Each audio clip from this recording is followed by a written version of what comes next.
All right, well, hello everyone, and welcome back to the show. Glad to be back. Glad to finish with Pamela Acker once and for all. We say naively, knowing that she'll probably be back in the future. Um, well, it's me again, your favorite Jackson. So today joining me is my host and co-host, Peter. Hello. You're quite Welcome back. optimistic. You're quite optimistic. 51, that 51 naivete. minutes of Pamela Acker left and 2 hours to get through it. I think we can do it. I believe in us. Well- And also we have one of my editors. We have Nestlig. Is also joining us today. Welcome back. Hello, hello. And I can't wait until the suffering is ended. Or at least this particular type of suffering. I think we will be encountering more suffering after this one. Yeah, the suffering I'm never sure. really ends. No, it never ends, no. But at Considering, least we are in this together. considering At the I know very what's up next, I can assure you the suffering isn't ending. Yeah, I Just say. think next time we'll probably just move on to that. I think that'll be our next Yeah. video. Might get worse. It will definitely get worse. That is true. Yes. All right. So yeah. So Ooh, a wild PC Myers in the chat. yes. Let's see. We have Brian Stevens, Nan, Caden, Slinker, Triceratops, PZ of the Myers variety. Been sniping at Kenhoven for 30 years. Well, you got to work on your accuracy apparently, because he's still doing stuff. Unfortunately, still around. Yes, he recently in an open mic night kindly debunked his whole argument himself, which I think I'm going to. Kenhoven debunked his own arguments. Yes. So someone asked him if it was okay to force someone's opinion upon others, and he said yes, and then went on complaining how evolution is forced upon children in private schools, which is, according to him, entirely okay. So it's Okay. Well, consistency and thinking is not, or both not, one of Ken's fortes. True. Oh, Mr. Cliff for €2, 2 moo. It's the same type of consistency we also see, like, for example, people like Elon Musk complaining about the lack of free speech, and then they buy Twitter and censor journalists who they dislike. Yeah, it also happens. Yeah, I do think it's kind of funny. I mean, the Twitter files stuff, the laptop, no, not the Twitter files, sorry, the laptop story was blocked by Twitter, which was, about Hunter Biden's laptop that supposedly it shows that Joe was getting money from various foreign governments, which he didn't, by the way. That just didn't happen. But that story was blocked by Twitter for about a day because it was thought that it might be Russian misinformation. Imagine that, the Republicans engaging in Russian misinformation. Who could have seen that coming? Cough, cough, Tim Pool, cough, cough, Benny Johnson, cough, cough, Dave Rubin, etc. So the conservatives who complain about it all, I guess, neglect or forgot that it was only like down for about a day. Whereas, how long was the Vance dossier blocked? It was for like a week, wasn't it? It was multiple days. I wouldn't know. So I do know that if the free speech is a great thing, but don't use your free speech to say anything about Elon Musk, because it could cost you your account. And I have Right. I've seen several people just disappear after they did just that. So Yep. Elon Musk Oh is man. all for free speech as long as you agree with him. True. Exactly. And Now, also, this is the same guy who said that he wanted he wanted a politically neutral platform and is now literally doing speeches for Trump. So, Buying yeah. votes for $1 million apiece, apparently. well, I think it's you put him into a what do you call it? Into like a lottery. So you could potentially have your vote put into or have your name put into a lottery if you can prove that you voted. Which not sure how that shakes out legally. Yeah. But yeah. He's So already been It's, informed that it is illegal hmm. by the Justice Department. So Okay, yeah. so that's pretty funny. Yeah, but not But surprising. it's Yeah. it's just like I'm borrowing a point recently made by I think his name is Adam Conover, the Yeah, guy who Adam did ruins the everything. yeah, Adam, like he recently made a video about Elon Musk, and he's pretty spot on this. Like Elon Musk's conception of free speech is basically the freedom to buy the means of making people hear your speech. Basically, that's what mhm. that's basically Elon Musk's perception of what freedom of speech entails. You are allowed to buy a means to make others hear you, even if they don't want to hear you.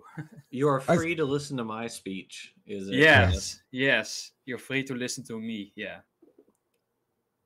Uh, yeah. So, yep.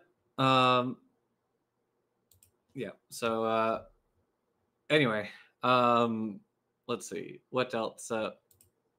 So can we not talk about politics? I'm sorry, but we're doing some major political stuff in this country right. I don't know what country you're in, Caden, but in my country we are doing some very serious political stuff right now, and a Mm-hmm. lot of this is very important Yes. because this election is going to decide whether the country thinks it's okay for Donald Trump to have attempted to overthrow the election and have It sexually started assaulted women and started gotten dictatorship. felony. Yep, started a dictatorship, gotten felonies. Either the company will greenlight that and say that's fine, or they won't. And I hope that we don't as a country. But I'm not entirely sure about my fellow man right now. So No. I did watch Alan Rickman, not the Alan Rickman, Mr. Potter. Not that one. But there's a guy named Alan Rickman who is, I think he's a historian. He basically has this concept of the political keys, where each key is a different thing related to the presidency, like incumbency, any disastrous foreign wars, stuff like that, basically. And so each of these keys is something different. And if whichever political party has 7 or more keys is slated to win the election, and according to him, he thinks that's going to be the Democrats, based on his uh, analysis of every political party since I think it was Reagan's second term, and he correctly predicted both Reagan's second term and Trump. So I don't know, gives me a little bit of hopium, but regardless. So yeah, crazy stuff's happening, and I mean, I think on some level, what we're doing here, I would like to think, helps in some way, right? Because, or what we do on the channel broadly is we try to debunk misinformation and give correct information. And at the heart of a lot of our politics right now is that there is an absurd amount of misinformation Yes. related to weather machines and whether dinosaurs were fake and election denial and climate change denial and anti-vax. um, all these conspiracy theories are just at the forefront of our politics in a way that I've um, never seen it. I've never seen this before in what I've read about former political or former elections. Like this hasn't been as much of a thing. Like this is kind of bananas. So Yeah, it's like I understand the frustration about like hearing the political stuff each and every day, and it gets very tiresome. mhm. But at the same time, just not talking about these politics won't make the issues go away. It's Yeah. it's a yeah it like just ignoring the problem won't make the problem go away, and these people will keep going. They will keep going without you, and if you ignore it, then you'll get steamrolled. Basically, that's my perspective. Yeah. Yeah. On the plus side, you know, we'll stop talking about the election in a couple weeks because it will have Yeah. happened. So one way or another, we'll stop talking about it. So for good or for ill, either it won't matter anymore, or the country will have made the right decision. So anyway, I'm also let's see. I finished recently, as I said on Dapper's show a couple nights ago. I finished editing chapter 2 of The Rocks Were There, Volume 2. So that one's done. I'm on to chapter 3 now. Sorry, chapter 4. RJ's working on chapter 3. So I'm working on chapter 4. RJ's working on chapter 3. And I'm most of the way through the Fruit Fly's Tale, which is the next video in the Ancestors Tale series.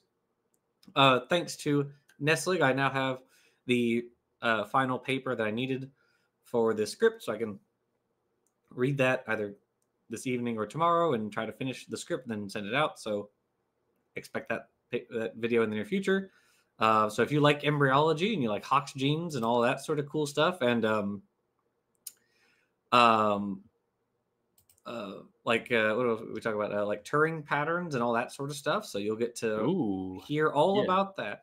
So yeah, Turing patterns are kind of, honestly, they're fascinating, but they're also kind of complicated. It took me, I had to read multiple papers and then watch a couple of videos to really kind of grasp the fullness of Turing patterns. They're not a very easy concept to grasp. It's my go-to example of pointing out that like development it's almost more like physics than biology. Basically, yes. Like in biology, we often view, mistakenly, I may say, that the genome is like a blueprint, and that the organisms like is just printed out like a code from a blueprint, basically. But no, it's like really an emergent process. It's almost like the formation of a crystal.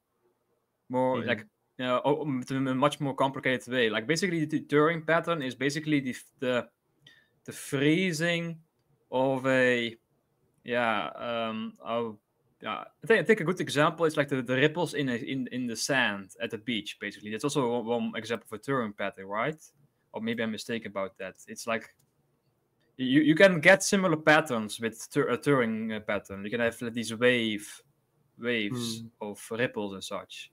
It's also like I think the stripes of zebras is also probably an example of a Turing pattern in biology as well. You can have stripes, you can have spots. Yeah, that was actually, so that's, I try to keep it rather basic because I was just kind of getting used to the idea. And the stripes versus spots thing is kind of what I focused on for part of it. Because there's a really cool study involving salmon where one has white spots on a dark background and the other has dark spots on a white background. And if you hybridize them, you don't get a spotted pattern, you get a striped pattern. And that's really weird. Why would you get a striped pattern from spots? But it turns out, if you understand Turing patterns, it makes perfect sense. Which I know that sounds insane, but you'll all understand when we put out the video. So it does actually make perfect sense once you understand why things do the way that they do. So. Anyway. But yeah, it's pretty cool. Nodal is another neat example. Like, why do we have a left side versus a right side? Like, what causes that? PZ, keep talking my language while I'm trying to get some work done. I'd love to, but I do want to save most of the good stuff for the video, which will be coming up pretty soon. probably next So week. if you don't want to miss it, please like and subscribe, and don't forget to hit the bell, because YouTube doesn't make you make you know unless you hit the bell for some reason. Yeah. Right, exactly. Yeah. So I was oh yeah. And select all notifications when you hit the bell. Yes, exactly. In prep for this, let's see. I went back and I reread a little bit of Life Unfolding by Jamie Davies. I was looking over at it on my shelf, which is all about embryology. It's a really cool and I guess lucid book on embryology. It's very, very good. I highly recommend it because it breaks a lot of processes down into ways that are simplified but without being oversimplified. So I really like it. I also reread some sections from Endless Forms Most Beautiful by by one of the Sean Carrolls, the biologist one, or one of the biologist ones, because there's a couple of them. So Endless Forms Most Beautiful, pretty good book. Also it's just a whole book about Evo Devo. It's pretty cool. I've read a couple of his books. I have the Serengeti Rules over on the shelf also, which is about like feedback processes. So if you have like it's all about like natural selection and feedback within an environment.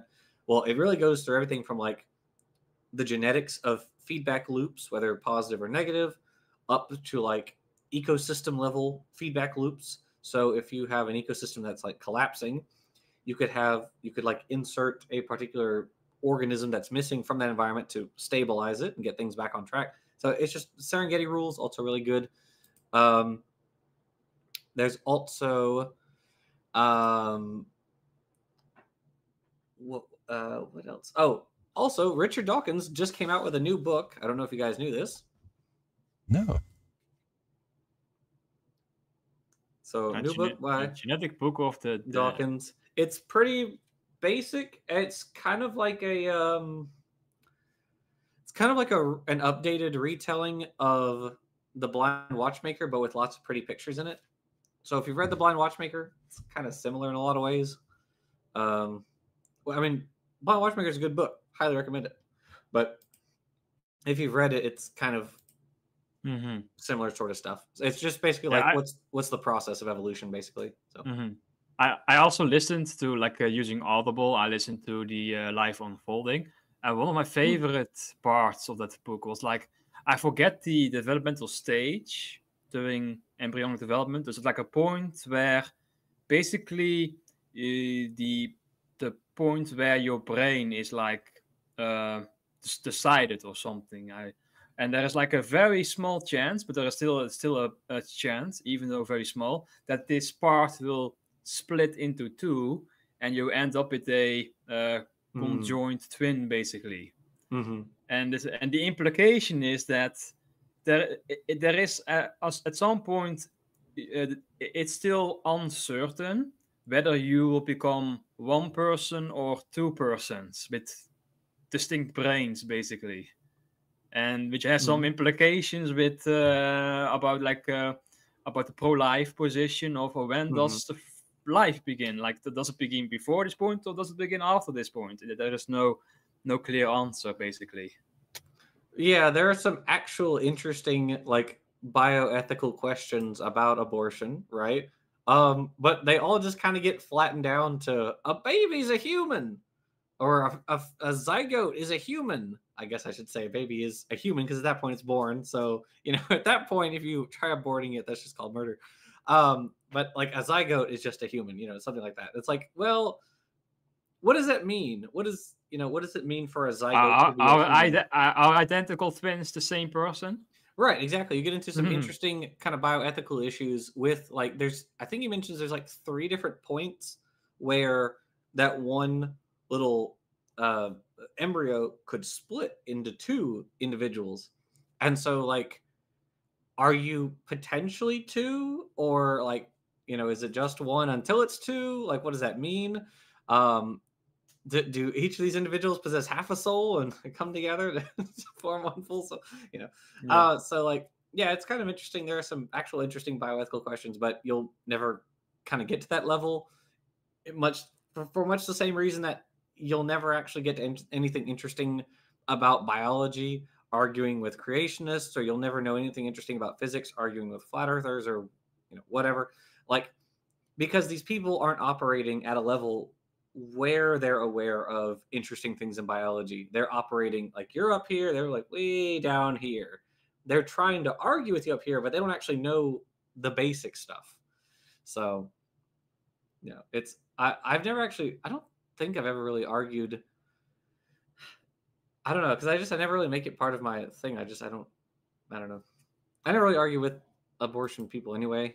I also never have argued. I saw a recent interaction, and I'm sure you will remember our esteemed professor from the University of Tampa, Florida, who is now violently against abortion. And for some reason it came up that several of her siblings have had children with the help of IVF. And then someone pointed out, do you know what an integral part of IVF is? It is killing off embryos. Did you know that? Is your family now going to hell? And she completely disintegrated. She didn't want to talk about abortion or IVF anymore. This was a good thing to see. I think it's worth pointing out that the whole argument around abortion is kind of a fake argument. What do I mean by that? What I mean is there was really no large or wide scale fighting over abortion until like the 70s. I know. And I know what you're talking. I know where you're going, but go ahead. I know where you're going. Oh, okay. I mean, if you go ahead. Go ahead. You go ahead. Yeah. I was gonna say that is a switch. It was a track switch for people who are opposed to desegregation of schools, right, or of society more broadly. Yeah. What were you gonna add? I know you were spot on. It's the same. Basically, like people make the mistake of thinking that the religious right was born out of the issue of abortion. But no, before abortion, the main issue was anti-desegregation. Yeah, that was the sparking issue that gave birth to the religious right. And then just the abortion thing was just tagged on at the end, just to have just an issue to argue about. Like before that point, most Christians didn't care, except for the Catholics. The Catholics were always anti-abortion, but the Baptists and the Protestants, they were more or less neutral on abortion until it became a political issue, and that was basically a strategy to get voters active among especially among the what do you call them again? The evangelicals, yes. Especially among them. Yeah. Yeah, it's kind of wild that it literally is, aside, as you said, aside from Catholic, and even among Catholics, there was some disagreement. You would have had like healthy disagreement among Catholics back in the 60s and 70s over the issue of abortion. That issue just got completely flattened out as the religious right kind of took over and pushed out any dissenting opinion. The rise now become absolutely. It's basically an example of the cycle of adopting a new cultural war issue. Right. Like before, it was in my lifetime, it was first was gays, then it became trans people, and then it became the critical race theory, and now we are just going faster with the correct. No, absolutely. New it's things. Well, okay. The thing about critical race theory, DEI, multiculturalism, what's the other one? Affirmative action.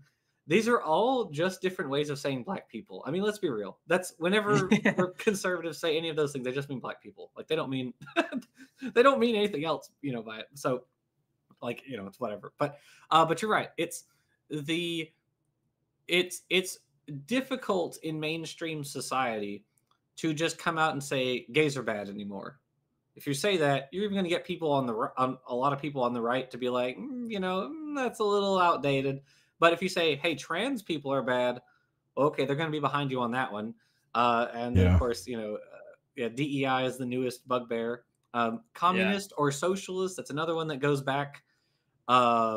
Sometimes they recycle old culture war. The communist example is one of those, because if you go back to like the National Association of Manufacturers, for instance, you have a group of individuals who are pro-business, and they want to keep children in the workforce. And they want to keep children in the workforce because that means you don't have to pay them as much as you have to pay adults, right? And you can have more labor.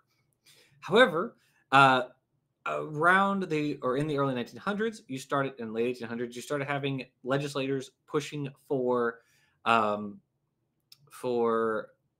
compulsory attendance in school. And so as you have more and more states adopting mandates for compulsory school attendance, you have kids who necessarily are dropping out of the workforce. You can't go to work if you're at school, and if there are truancy officers who catch you at work instead of at school, the factory is going to get punished for that. So the National Association of Manufacturers called those legislators in those states, they called them communists and socialists, or Bolsheviks back then, because it was the early 1900s. And then later, that organization actually took credit for getting children out of the workforce by saying, hey, look, as long as we are allowed to just be ourselves, we got children out of the workforce, which is kind of insane, but whatever. Because that didn't happen. It wasn't them. It was politicians acting against their wishes. And now, of course, you can't work in any states if you're younger than 16. Of course, there's some kind of like leeway for certain things, but like by and large, you can't work if you're under 16, right? So, You're stuck again. Impossible to be against it. But prior to that, you froze for a few seconds. Can you repeat the last sentence? You froze for a few seconds. Yeah. Oh, so I was just saying, they were opposed. the association was opposed to children being in schools when it was acceptable to be against that, and then as soon as it wasn't acceptable to be against that anymore, they were like, oh yeah, we were the ones who came up with that. It was our idea. So it's the same thing like black people should be grateful to America for freeing them from slavery. Oh God, yeah. I've heard, that's the actual argument. Yeah, that's what we call in the business big yikes. I'm curious how long that last one is going to be around, because the famous Trump Bible, which has the Constitution and the Bill of Rights along with the Bible, they have omitted amendment, I think it was Amendment 11 to 17 of the Bill of Rights, one of which is the one about slavery. There's no way. Are you serious? Yeah. Yes. I've seen that. Yes. They omitted the 14th Amendment. Yes. And wait, 11 onward, right? 11 onward. Wait, because 19 is the women's right to vote. So hold on, Trump Bible. Yeah, I think it only includes the first 10 amendments. Yeah. Oh my God, that's so funny. There's no way. Yep. That's hilarious. As it turns out, misses some key pieces, multiple videos. Yep, surely enough. And that Bill of Rights now lines up. 27. Yeah, and 27. I thought 17. It was 27. So, but it now lines up with Project 2025, which might be a coincidence. Maybe not. Cool. That's so cool. We love to see that. That's really neat. Mm-hmm. Neat. Okay. And to be honest, and then you also need to throw out the First Amendment as well for that project. Well, true. Continue. Yeah. And now the Trump campaign is preparing people for an AI video that's about to come out because apparently Trump groped a minor daughter of one of his beneficiaries, and that whole thing was caught on video. So yeah, I heard about that. I do think it's very funny. Yeah, because yesterday, before the actual news dropped, there were a bunch of conservatives all like preemptively posting if anything bad happens, it's not real, which definitely means you're not guilty if that's your excuse.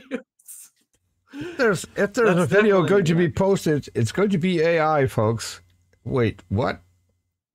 So you know the video that is going to be posted? Yeah, that's pretty great. I do love that. If it's AI, how would you know, right? Right, exactly. But Your Honor, I dismissed the evidence before it was presented. Yes. Right. Yeah. Sorry, that thing happened in the past, so I can't be found guilty. Wasn't that Pamela Acker's argument? The endosymbiosis already happened, so we can't study it or whatever. Okay, speaking of, let's get on to Pamela Acker. And however far we get with this video is the last time we're dealing with it. Okay. I did go back a few seconds to put what's upcoming in the right context. So the first argument you might not want to respond to because we did that last time. Gotcha. Okay. Is that the amount of radioactive carbon in the atmosphere right now is not at equilibrium. So equilibrium means that you have change, you have decay, and you have creation of radioactive carbon at the same rate, right? If the decay and the creation are not occurring at the same rate, you do not have a stable amount of carbon-14 in the atmosphere. Is it currently increasing or decreasing overall? That's a great question. And because I'm really bad at true-false questions, I don't retain details like that. So if it's one or the other, I'm going to be like, I think it was this, but I don't really remember. Okay. So I just remember we're not at equilibrium. So if we're not at equilibrium now, there's no reason to assume that we were at equilibrium in the past. And there's no reason to assume that the current amount of carbon-14 that we find present in the atmosphere is the same as the amount of carbon-14 that was present when the dinosaurs died. Dang, and the carbon-14 is going to be affected by the strength. How much carbon was in the atmosphere? Too bad we can't do Oh, wait, yeah, we can. So this whole argument's fake. Okay. It's a great argument. It's not raining now. That doesn't mean we couldn't have rained in the past because it's not raining now. Yeah. It's like, we can't know. Sorry, guys. Yeah. No one can know what the flux of carbon into and out of the atmosphere was. We have no possible way of knowing. Gestures at the millions of years of sediments that indicate the fluxes of carbon into and out of the atmosphere. No, ignore those. We found a dead guy. Nope. We have no idea if he was alive in the past, so it couldn't be murder. So carry on. Nothing to see here. I like Smitty's. I'm bad at true-false questions. Sounds like I'm bad at taking tests when you get an F. Yeah, I was just thinking about to make a joke about it, like she cannot distinguish between true and false. Yeah, that checks out. Yes, that is true. Yeah, this is literally the were you there? True. This is just were you there? Yeah. Yeah. I mean, we as I believe we talked about last time, like you can actually measure the rates of carbon in the atmosphere. I mean, that's a thing we can do and have been doing for decades now. You can do it using like tree rings. You can do it using ice cores. Which have literal samples of the atmosphere in them. You can use like sediments in lakes, like varves. You can actually do like geochemical analyses of rocks older than that. I mean, the rocks were there. We can absolutely know how much carbon, like how carbon in the atmosphere has fluctuated over time. Like this idea that, we don't know. You just gotta kind of shrug our shoulders and just be like, oh well, like ridiculous, absolutely ridiculous. What a colossally dumb thing to say. But that's Pamela Acker for you. So magnetic field Also, I like. because it's created. Never mind. Like I was just like want to remark about the freeze frame where you have like one person stroking his chin and another person like rubbing his nose. Like anyway, let's move on. Let's move Who's stroking his nose hairs? And now we have two people stroking their chin, and one saying why. From cosmic rays and one of them hitting is the the high school atmosphere. dropout. So if the magnetic field is stronger, then there's going to be less carbon-14. We know that the magnetic field was stronger in the past, right? So, or if solar activity for a period was higher or lower, right. that could affect it too. Okay. Absolutely. So if there was less carbon-14 in that dinosaur when it died than I think there was, it's going to date to older than it should. Right. So that's one thing. Didn't we? Hold on. We looked this up last time. I think, didn't we? The carbon-14 with the magnetic field, didn't we? Yeah. Like I remember from the last time that like the way it was created, the nitrogen absorbs a neutron, right? And that allows it to become the carbon-14. Yeah, the magnetic field several thousand years ago may have been stronger than it is today. There would have been less cosmic radiation in the atmosphere back unless C14 would have been produced. Therefore, any C14 dates taken from objects that time period will be too high. What he ignores is the great body of archaeological and geological data showing the strength of... Yeah, so the... Okay, so... Yeah, the point is that, like, it averages out. That's what it is. Because what she's thinking is that the field has only been decreasing with time, which is not true. Yeah. It fluctuates.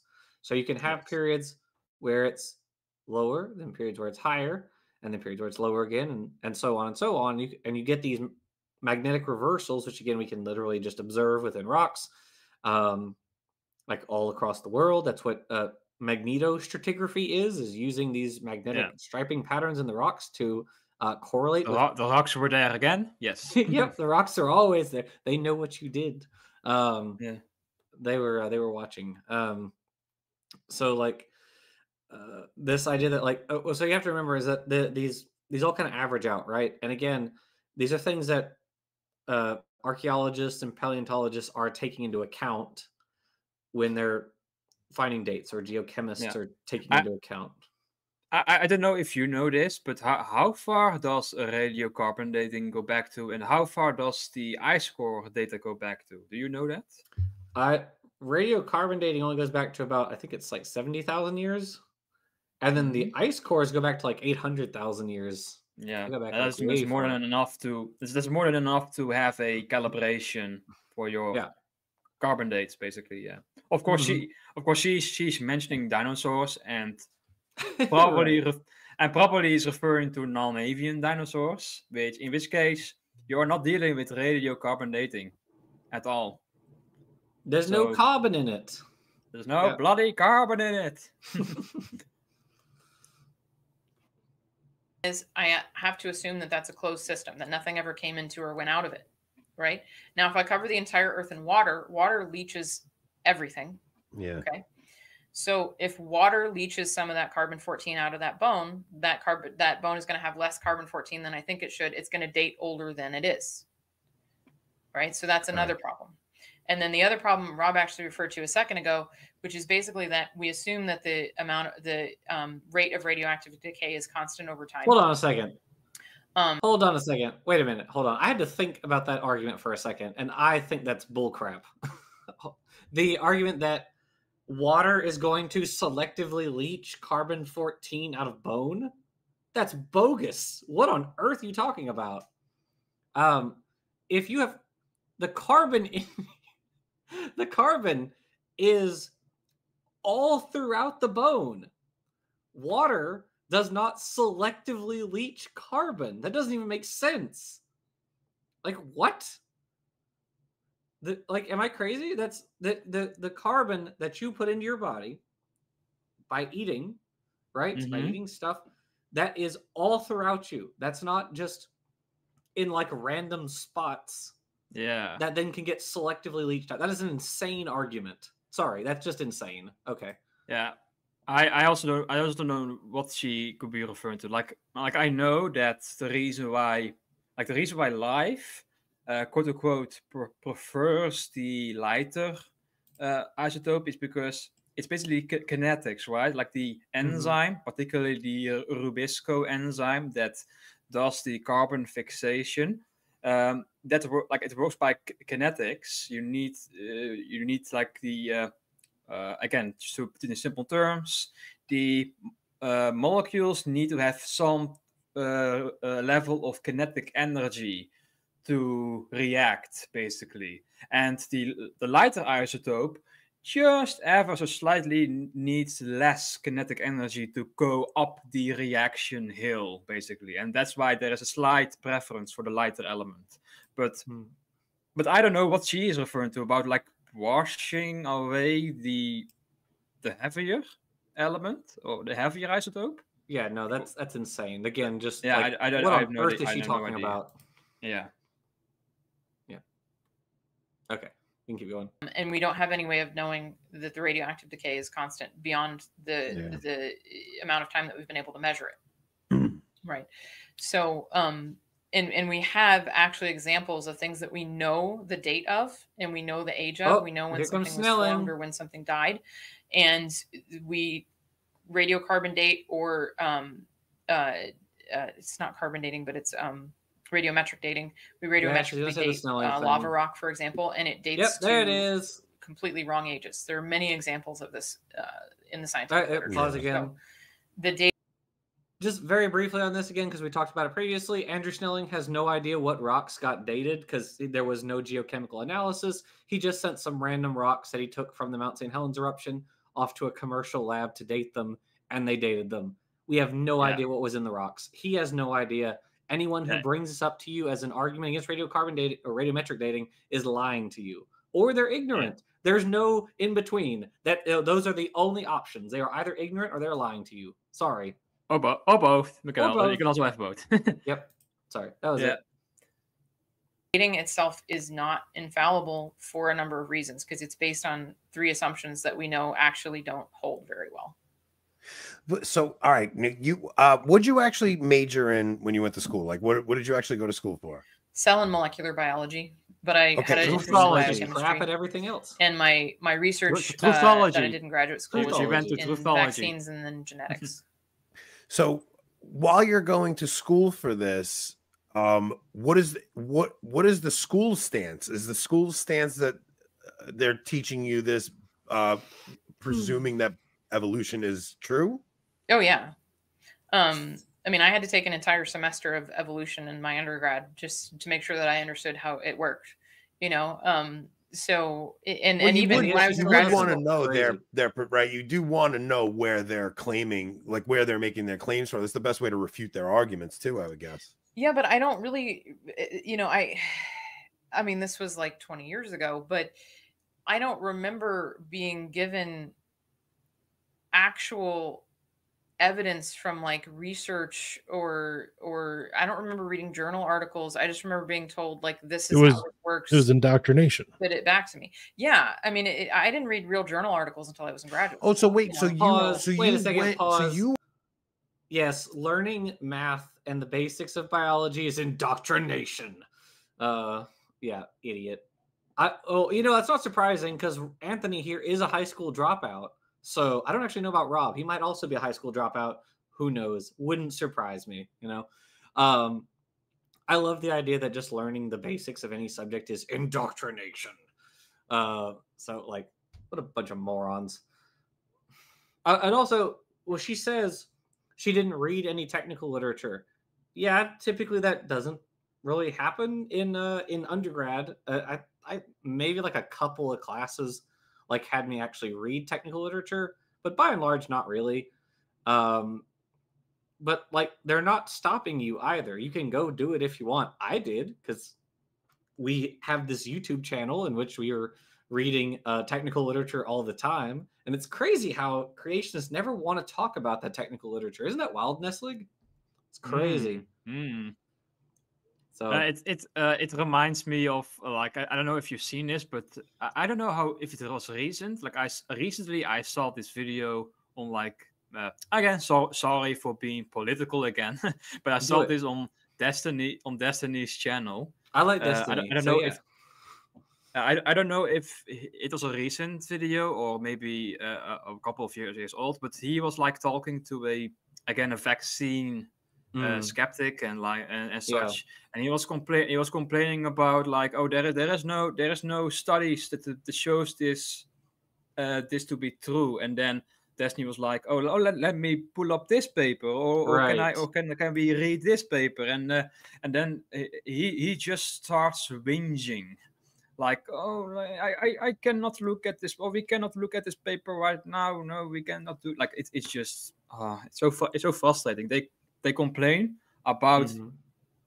the lack of studies, and Yeah. once at the moment you show them a study, then they also complain for some reason. Yeah. Well, sure, right. It's either, you know, as soon as you actually find evidence that refutes them, suddenly it becomes, oh no, that's not real. That was invented by, you know, the scientists who are all evil or Jewish or whatever it is, and you know, it's fake data.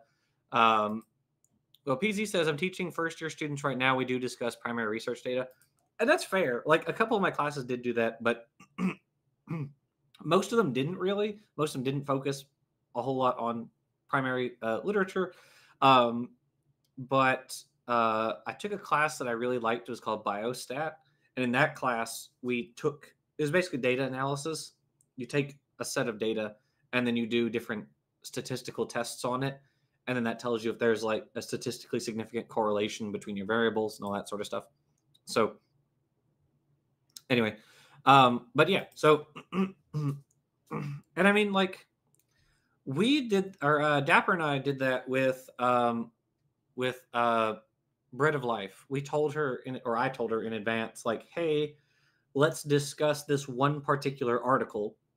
And by the end of it, we got her to acknowledge that, like, the article was discussing evolution, right? These researchers had applied a selective pressure to a population, and the population had responded, or, you know, had genetic mutations, and those mutations were subject to selection, and so there were morphological changes as a result of this selection. Like,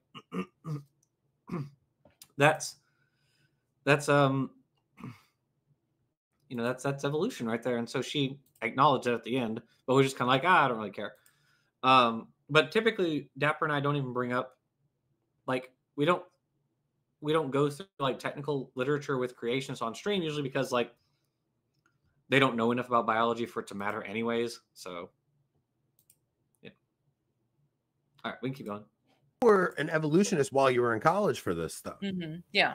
Oh, okay. So I was thinking that so you weren't even really pushing back on any of the things that seemed kind of wacky at the time. No, not when I got to graduate school. I would still have called myself an evolutionist, but I was very much like but you guys understand this can't happen like by itself, right? Like, you really understand this can't happen by itself.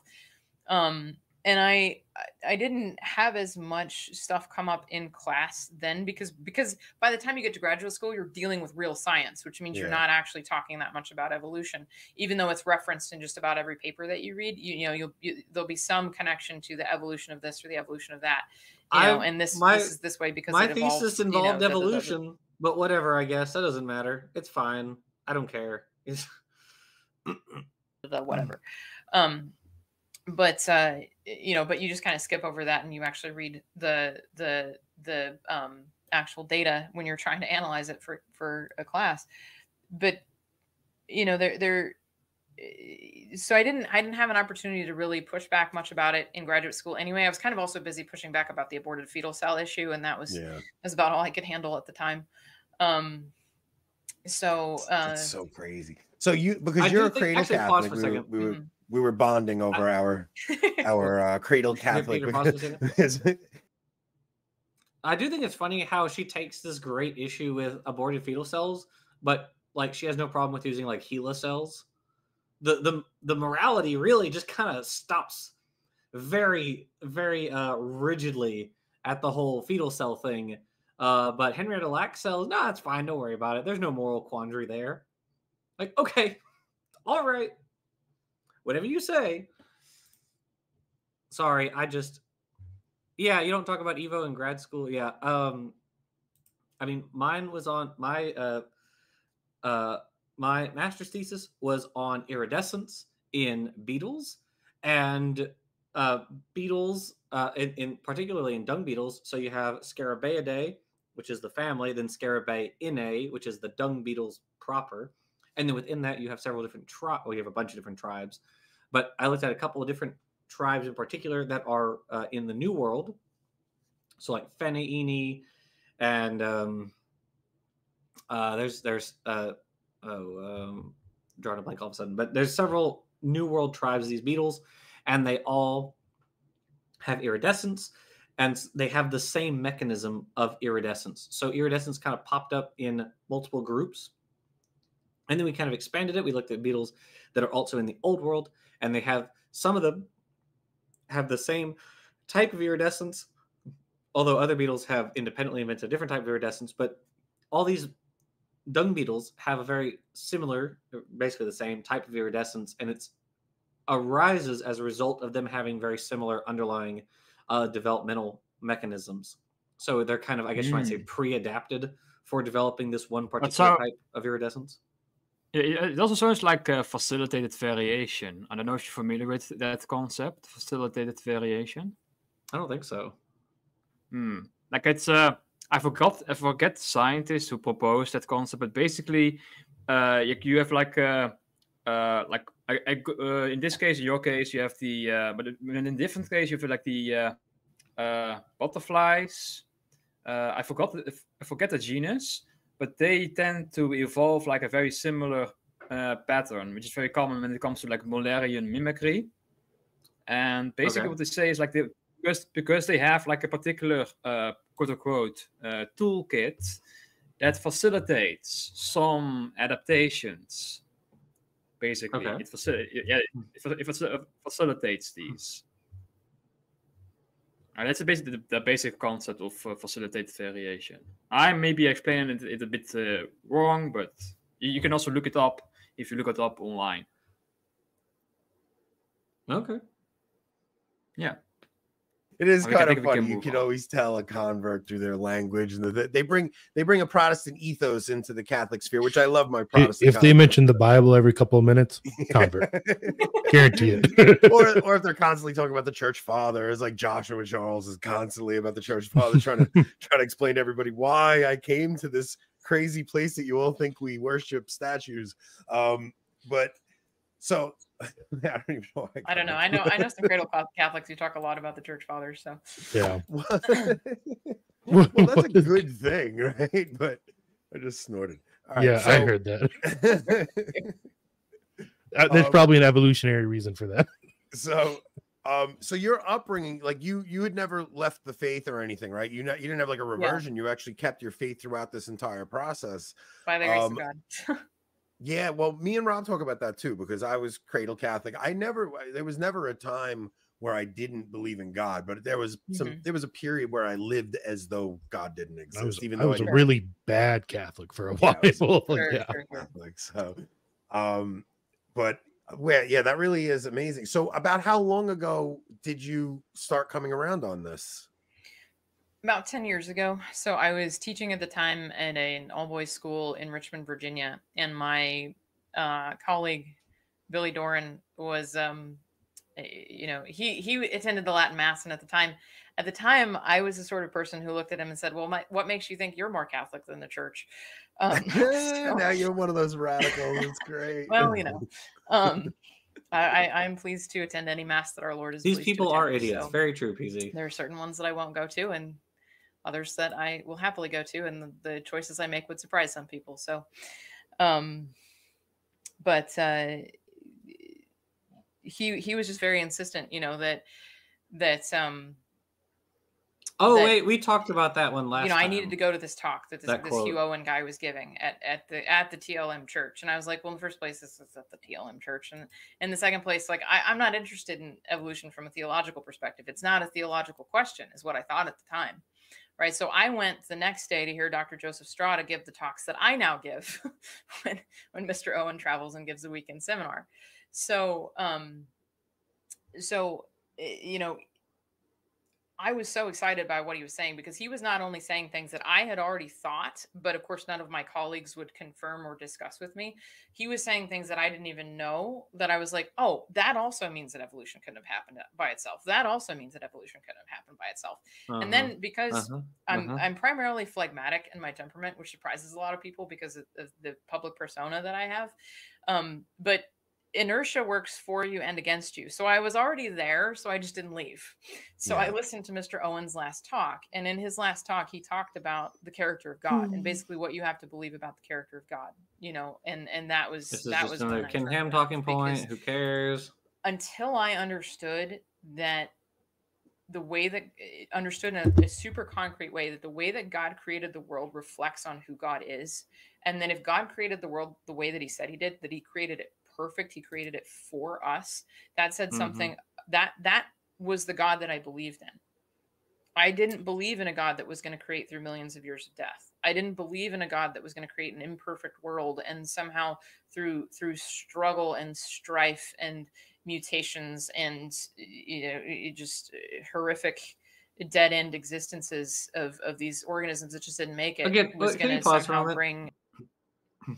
Sorry, this is a little philosophical here, but like, has she looked out the window? Does she know what's going on in the world presently? No. Or she doesn't care. Like one way or the other. Like that argument is so silly to me. I don't believe, because Ken Ham says the same thing, that I don't believe in a God who I can't do his accent, whatever. Who's like, you know, creates millions of years of death.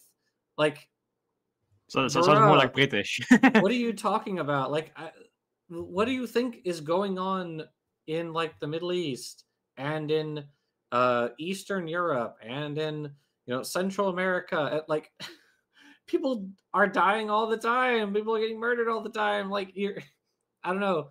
I'm sure it's different because like that's humans, and you know, humans don't bear on the responsibility of God in any way, shape, or form, except when they do. But what about hurricanes? Oh, people create those. Yeah. It's the hurricane machines. Yeah. People get just like mowed down by hurricanes or volcanoes or earthquakes or, you know, whatever. And it's like, well, you know, just sucks for them, I guess. I don't know. This argument really doesn't make sense. Oh, sorry.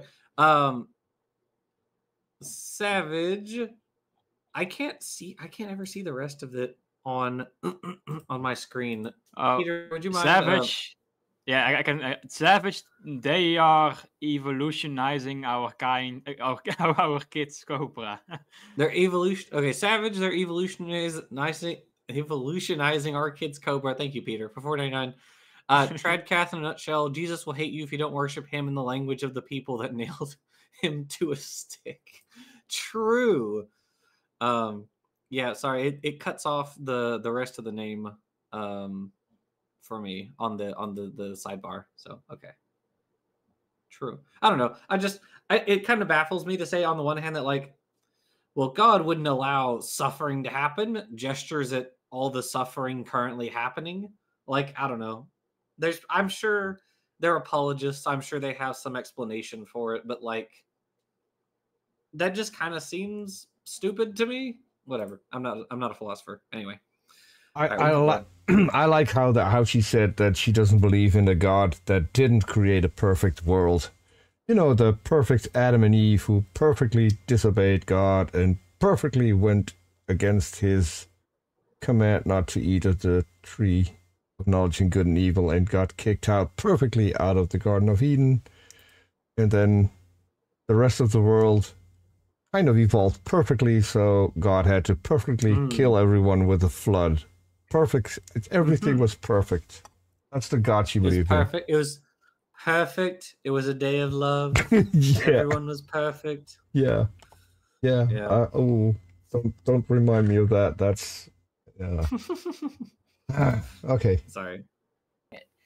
You know, Adam and Eve out of that, like that. No, that's not how that works. Yeah, you're right. That's not how really that works. What turned me around. True. I mean, I already understood that evolution couldn't happen by itself, so I already sort of saw some of the scientific flaws with it. But it was ultimately the theology that convinced me. It was the thing that mattered, not at all. The theology. for a little while, I was afraid to look at the scientific evidence because I thought that there was a lot of scientific evidence for evolution. Wait, And hold then on. I I thought you just started said there really was no digging scientific into it, evidence. and I have spent years now doing this, probably 8 years, looking at supposedly beneficial mutations, looking at, you know, every objection to genetic entropy that you could think of, looking at the You mean like sausage from the Sanford dinosaur lied? bones. And it's just, it Let's is pause for amazing 1 second. how much. Let's just remember, the entirety of genetic entropy is based off of Sanford misinterpreting one graph from Kimura. That's what it's based on. He misinterpreted one graph in, was it 1984, I think? In which Kimura said, hey, I'm not putting beneficial mutations in here because they would overwhelmingly counteract the neutral and harmful mutations. And Sanford said, Sanford lied. He lied. There's no other way to explain it. He lied that Kimura said that there are no beneficial mutations. Like, that's it. That's once you knock out that one pillar, it's over. It's literally just over for genetic entropy. There's nothing left. So, womp womp. As the Dutch people say, it's kaput. True. Or we say kapot. It's a catapult. Peter will. Nah, kaput. We're like, like you also say kaput, right? Like it's broken. Yeah. Kaput. Yeah, we say that. Yeah. Yeah, it's but I think it's a borrowed term from the Dutch language. We say kapot. That's the only difference. Yeah. Sorry about that. You can continue. No, I like much evidence is inconsistent with the theory of evolution. When you actually look at what's being done in the laboratory, at what's being reported in the scientific literature, it's just absolutely inconsistent with this idea that you could have gone from in the first place, it's more impossible to go from chemicals to a cell than it is from a cell to a human being. Yeah. But even just from a cell to a human being, it's actually biologically impossible. It's literally impossible. What about actual hominid skeletons, fossils? Because you hear all the time about Neanderthal. Like, are there complete fossil records of these other hominids? That yes, because I mean they were always looking for the missing link, and there have been several times where they pretended they had the missing link, and it was really just faked and put together and stuff. But are there actual? It was faked. Were those just ape creatures that went extinct, or what? Probably Piltdown Man. That? Nebraska Man. So John Wynn, who's worked really closely with the Colby Center and runs Restoring the Truth Ministries, has a book called The Fall of Darwin's Last Icon, and he also has a book called A Catholic Assessment of Evolution Theory. And the Catholic Assessment of Evolution Theory deals with the human evolution question in an appendix, and Fall of Darwin's Last Icon deals with it towards the end of the book. And I think he's got an even shorter book just on human evolution. But he's gone through all the literature and looked at what's being discussed all in of terms the of literature human and ape intermediates. And sure. He's concluded, and I think he's concluded rightly based on, because I've looked at his evidence backwards and forwards, helped him review some stuff, you know. And sure you have. He's shown pretty conclusively, and then actually Christopher Roop and John Sanford also wrote a book called Bones, where they demonstrate basically the same thing, and the two of them did it independently. That when you look at the literature, what you have are either apes or men. Mm-hmm. There's no ape men. And so Neanderthals are men. I agree with that. They're slightly malformed and there are men. And men are a subset of apes. Right? And so wait, Neanderthals are human. Yeah. Okay. In the sense that they're Homo. I would have thought they were okay. So they were malformed. So you think are there multiple examples of them, or okay. Yeah, so some fossils we have many examples of, and some we don't have as many examples of. So there's a paper from Nature that talks about Homo sapiens, that's us, Homo sapiens morphology versus Homo erectus morphology, and Homo erectus is the one that's supposed to have come before Homo neanderthalensis and a couple other homos, and this was Nature. So Nature is like the book of biology. Yeah, it's like the quintessential. You know, if you get published in Nature or published in Science, you have like made it. So they listed 7 different reasons that a man could look like an ape man, basically. So Homo sapiens could look like a Homo erectus. They said inbred communities, nutritional problems, anemia, genetics, hormones. Actually, hold on, pause. I think we heard this claim last time. I wanted to look that up. Let's see, Homo or how? What is it? How?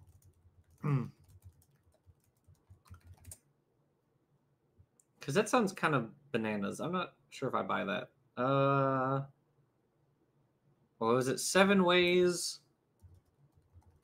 a human can look like a Homo erectus? Is that it?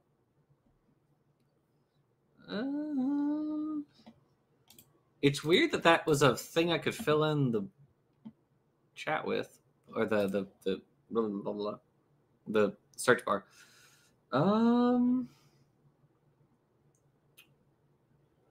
What is she referring to when she says that? Like again, is she doing the old man with rickets? Maybe. Claim? I don't know. I don't know what she is referring to when she says this. I just genuinely don't know what she means. I think the old man with rickets was something that Anthony brought up when he said that those are deformed humans. I think that's what he's alluding to, because that's mainly what follows next when they say that. Yeah, I don't know. I don't know what she's talking about. But anyway, okay, we can keep going. And even just the fact that natural variation in bone thickness would result in denser bones being more likely to be preserved than less dense bones. So there's all kinds of reasons that you can get, different human morphologies, and we have a hard time conceptualizing this because we see all the images, right? You have the apes becoming the men. Yeah. But just think for a minute about if you buried Danny DeVito and Shaquille O'Neal. I was just going to say, I'm not even kidding. I was just going to say, if you found Shaquille. Did we have No, we'd still know they were the same species. Didn't we have that argument earlier already? Because I distinctly recall. I think this clip didn't go back to where we finished last time. Yeah, I think it's a retweet from the same. Yeah, I now remember. No, I think we're covering stuff we covered last time. Are you sure? Because I remember them. Yeah, I remember them having this part of the conversation. Did I entirely forget to note the time and then set the video correctly? That would be terrible. Just definitely. Shaquille O'Neal's. If so, I apologize. Body 1,000 years from now. 1,000 years later, you would think there was a race of giants. Yeah, that you would think that they were different species. That's really, it's so crazy how much they infer from a couple of bones. It's well, and it's kind of not surprising when you consider human nature, because there's a thirst for, well, I want to be the one who found the the missing link, but there's also a thirst for grant money. So I'm not going to get any more grant money if I just found another human bone, especially if I found a human bone in a strata where it's not supposed to be. That means that humans were alive a really long time ago, way back before they were supposed to have been alive, or like footprints with dinosaur bones. Yeah. So there's cave drawings of perfect stegosauruses in a time before they ever discovered any. There's one carved in a temple in Cambodia from like somewhere between the 9th and the 12th centuries. That's we covered this. Yeah, we covered this last time. We're supposed to have dug them up. Yeah, I have no clue how I got that wrong. I just checked. Hold on, I bounced back to the video on my.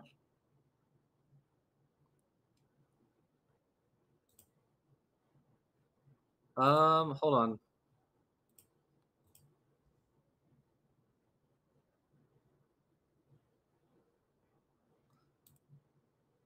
Peter, can you jump the video forward by about 2 minutes? Would that be possible? Yes. Hold on.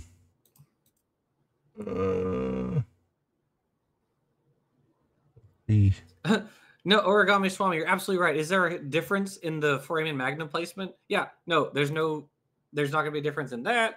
You're going to have like similarities in like the dental arcade. You're going to have similarities in both cranial and post-cranial morphology. So like, again, they're just like, yeah, we wouldn't be able to tell if two individuals are from the same population. Like, Like, oh, we can't figure out what like intra-populational differences are? Really? You think we can't do that?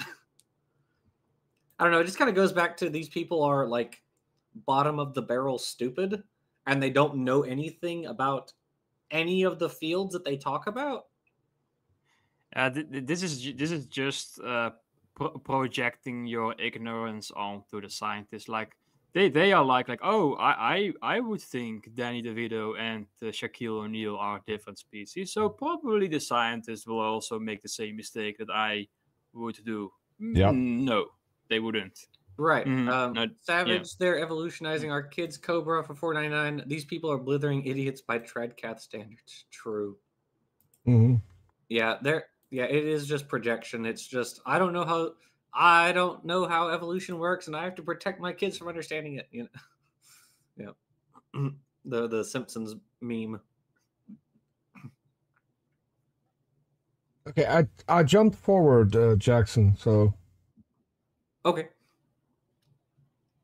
Between evolution and between variation within a kind, right? So if you look at dogs are a great example of how far we can push variation within a kind, because you have all kinds of variation in terms of coat length and coat color and tails and ears and size and and even friendly versus not very friendly, but you don't ever develop a dog that has opposable thumbs, and there's never a dog that gives birth to kittens, right? Mm-hmm. And so you have organisms have in their genes an ability to vary within certain parameters. And one of the clearest examples of this is actually Darwin's finches. They were studied by Rosemary and Peter Grant on the Galapagos Islands. Yeah, and they looked at the finches over the course of a drought. And as the water decreased, the seeds, the only food that was left was super dry, big seeds from previous seasons.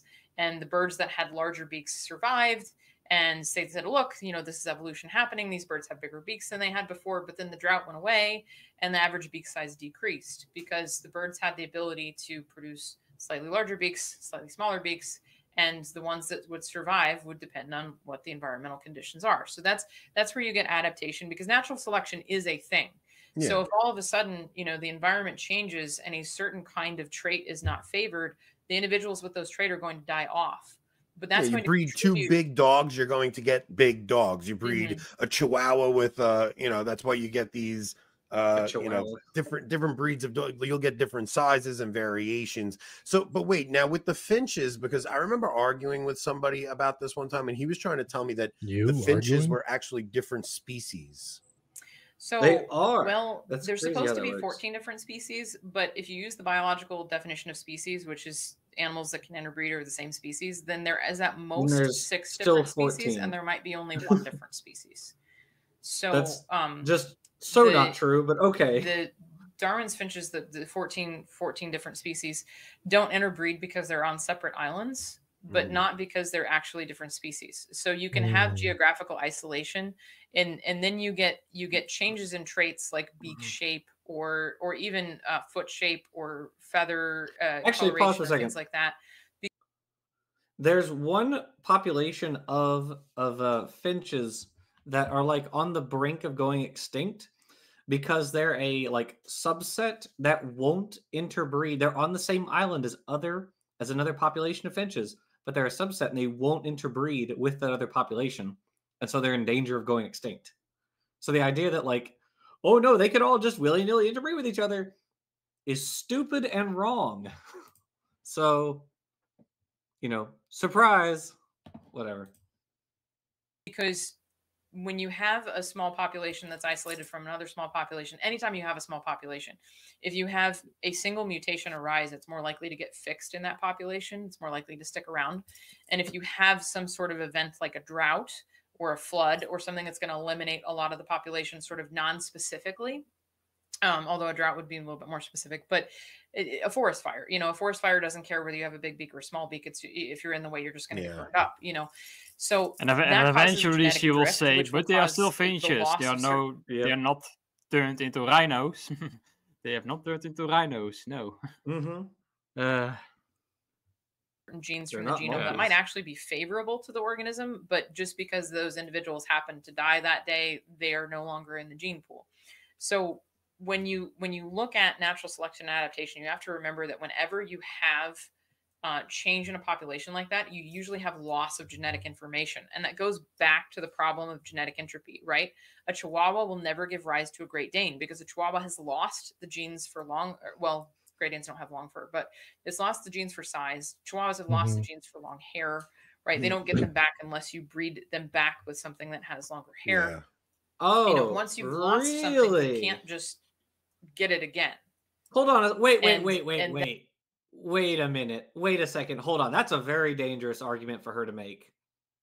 Because now she's saying that the Great Dane is like the ancestor of the Chihuahua.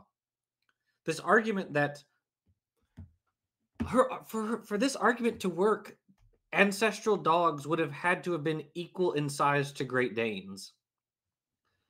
Like, that's what she said. She said that the genes for large size have been lost, which there is no gene for large size, right? That's a collection of different things, a variety of different processes. But yeah, and I also believe she said it, like maybe like this time we probably skipped that part, but I think in the previous session that we covered also her saying that in the past everybody was like bigger and more beautiful because yeah, of that was low genetic yes. entropy as well. Someone made that comment down there. They were like, "Yeah, people used to be attractive because someone had a dream where they saw that." Oh, which is just insane. But all right. So apparently, big means low entropy, and being smaller means you lose genes.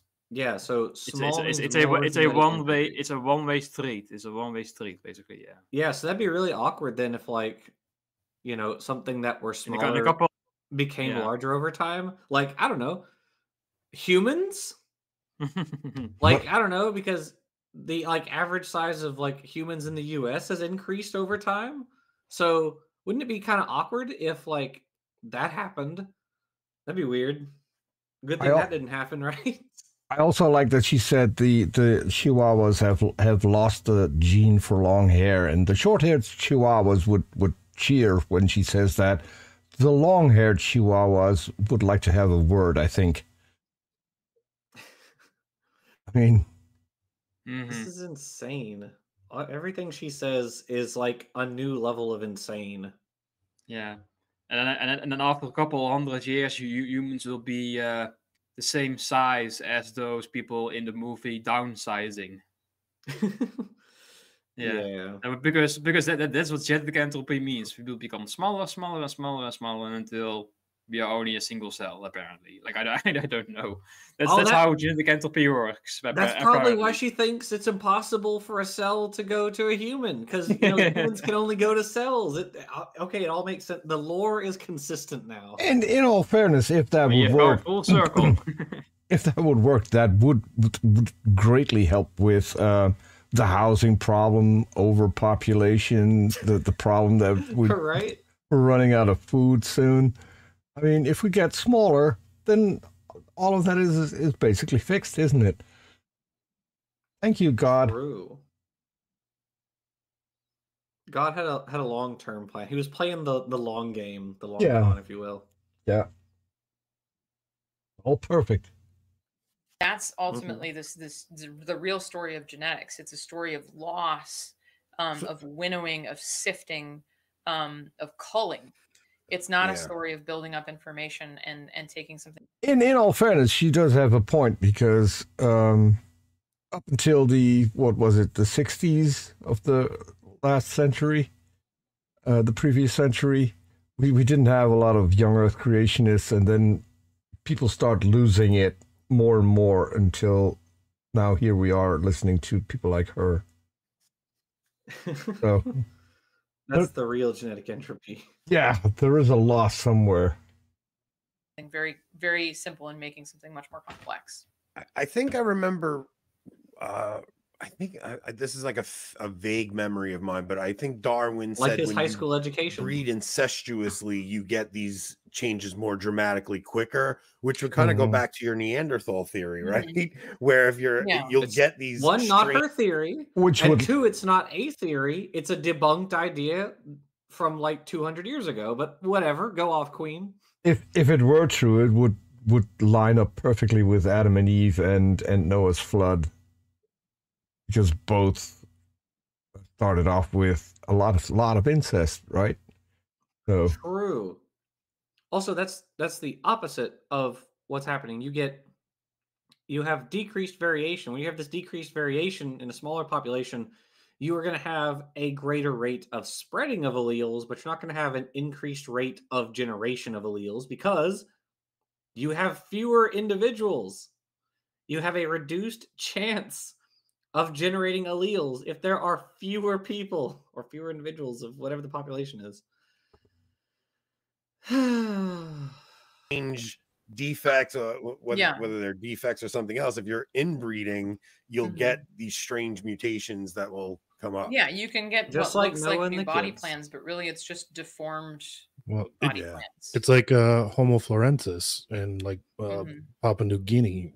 Nope, they appear to be this like an inbred population either, but okay, human species. But if it's just a previous human population that got isolated in a very small island, they would just adapt, or like you said, maybe the tall ones got killed off somehow, and the shorter ones were all that's left. Advantage to being smaller because you don't need to eat as much. It's like Japanese Sitka deer and stuff like that. Yeah. Hey, why do some humans almost have like that's evolution or something? Like, I mean, I hope this doesn't come off wrong, but like, why would Asians' eyes appear a certain way? Like, is that really just because of? I mean, I would think skin color has to do with just being exposed to sunlight, and melanin, things like that, right? But like, what the variations within the humans? I mean, we are different, right? We all look different. And I haven't actually looked into eye shape and what advantage it would have to be one shape versus the other. So I can't really answer that one. From what I've heard about that. I mean, like, his question's not it's not unreasonable. It was kind of a little it was a little kind of questionably phrased, but like I was afraid where this was going. Ultimately, what he's just asking is like, why do humans look different? And there are a variety of reasons for that. Obviously, like, you know, to some extent, there's going to be like environmental circumstances. So, like with melanin, for instance, there are differences in our levels of melanin because some populations have a higher exposure to UV radiation than other populations. In other cases, it's probably sexual selection. Is probably a degree of, you know, why do some populations have one particular phenotypic trait compared to others? It's probably some degree of sexual selection. Some of it is probably just genetic drift. Like sometimes a particular. Most of it is actually drift. Most of it's drift. That's how probability works. Most of it is probably it's just like neutral variations that just kind of accumulate, and you know, just sometimes it gets selected out, sometimes it doesn't. So it's like, you know, like it's whatever, you know. So I mean, there might not be any reason at all that people have like differently shaped eyes depending on your region. And also, we just did a video on this recently. That was the grasshopper's tail. Like, humans as a species are extremely closely related genetically. Like we are all very, very closely related genetically. And so I'd be willing to bet actually that it's genetic drift that is responsible for like eye shape changes rather than natural or sexual selection. That's I've seen a very old explanation for the apicanthal fold that we see that we can see in some individuals. Stereotypically, the apicanthal fold is opposite among the Asian population, but there are also many of them outside the East Eurasia. We also see the apicanthal fold in like Africans as well, and also in many Europeans too, as well. Yeah. So, and like the old explanation was like, the apicanthal fold was like an adaptation to snow. Like, you know, like how light bounces off snow into your face. Interesting. Oh, so like I don't buy that at all. Yeah, I don't. Yeah. That doesn't. Yeah. Anthony. It's, I mean, now granted, all the explanations are just soaked through with older, long ages, and so, Yeah. but I think that our explanation during the actually last didn't have that ice at all, but all age, right. as the Squinting from the sun glaring off the glaciers moved south and the That's what he's populations saying. moved out of Africa and over to yeah, Asia, there you go. that the ice changed shape to deal with the wind and sun glare and stuff on the glaciers. Yeah, Okay. and that's what I have heard before, but I don't buy that. Then I Yeah. remember reading a couple of years ago that through their study of DNA and genetics, they were able to determine that all human beings did in fact come from two particular people, right? Like, is that? I think Nope. that was That actually That established. didn't Yeah, there's happen. actually a really interesting twist to that. Which is that it's not true. So you get your Y chromosome from your father, so only men have Y chromosomes. so Oh, we can trace God, a she's Y gonna chromosome misrepresent lineage, and they've actually Y traced it back chromosome to a Adam single and- lineage, and they named that lineage Y chromosome Adam.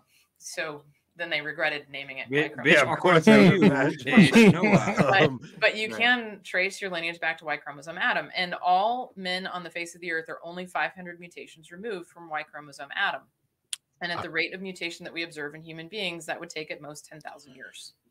That is funny. bull And- crap. Contrast that. So hold on to that for a second, and then contrast Because that it's wrong. with And throw it in the trash. the difference between the Yeah, chimp can you pause and for the a human moment? Y chromosome.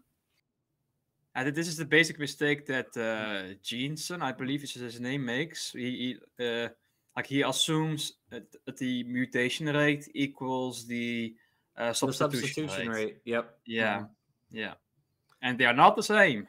They are not the same. So for that to be can, true, you'd have to yeah. assume that natural selection doesn't exist. And of course they don't. Again, it's weird because creation is used to say like, oh, we are fine with natural selection, but not evolution. But now they are also not fine with selection in some cases. Well, and apparently. also, remember, Standing for Truth and those other idiots all were defending. Jensen is saying like, no. He's not saying substitution and mutation rate are the same. And then Dr. Dan and Jensen had a conversation. And Jensen said, "Yes, I am saying that substitution and mutation rate are exactly the same." That's yes. I am in fact this dumb. Yes. Yeah. It's literally the Wojak meme where they're everyone that's Standing for Truth is like the crying face, and he's like, "No, actually, I am saying this." It's very dumb. All this is very dumb. Anyways, so I'm curious, Jackson. So you can trace your ancestry back to Y chromosomal Adam. What's the mechanism that stops you going back further and see if you have another common ancestor? Oh, there isn't. There's nothing stopping you from tracing it back further. I thought so. So, I mean, it's just that's the most recent common ancestor for that one particular DNA sequence. Right? They always leave out the most recent whenever you talk to your creationist. So, because what you have to remember is like there's a difference between the most recent common ancestor and like the identical ancestors point. And so like you can have a most recent common ancestor for a population, but like that's just the most recent common ancestor that everyone in that population shares. But a little bit, I think it's like about 2 times as far in the past, you get to what's called the identical ancestors point, where everyone who's alive, who's in part of that population, is either the ancestor of everyone who's alive now, or is the ancestor of no one, which is kind of cool. But yeah, there's nothing stopping you from going further. It's just the most recent common ancestor. It's literally in the name. Yes. So to say like, yep, that's it. That's the ancestor. Like that is an ancestor. It's not the only one as per the name, but whatever. So they're so different that the researchers who discovered that they were only about 35% similar said that that's the difference they would expect to see between birds and humans, not chimps and humans. Wow. So, So- our Y chromosomes are Hold that on, different what? from chimps, but they're so incredibly close to each other. That Well, tells you somebody- that we can't have evolved. I don't buy From this. chimps. That by Yeah. itself tells you we can't have evolved from chimps. Oh, because we can't be that I similar to each missed, other but and that different from them at kapot the voor een same time. moment. She's saying that the Y chromosome of humans is. Hold on. I'm kind of confused by what the claim even is. Yeah. Would it be possible to like back it up like by a minute, maybe? Let me Is that possible? see what I can do. Okay. Oh, it is kind of tricky. Hold on. Sorry. There we go. Okay. That should work. People, right? Like, is that? I think that was So there's- actually established. Yeah, there's actually a really interesting twist to that. So you get your Y chromosome from your father, so only men have Y chromosomes. So we can trace a Y chromosome lineage, and they've actually traced it back to a single lineage, and they named that lineage Y chromosome Adam. So then they regretted naming it Y chromosome. Yeah, of course, I would imagine. But you can trace your lineage back to Y chromosome Adam, and all men on the face of the earth are only 500 mutations removed from Y chromosome Adam. And at the rate of mutation that we observe in human beings, that would take at most 10,000 years.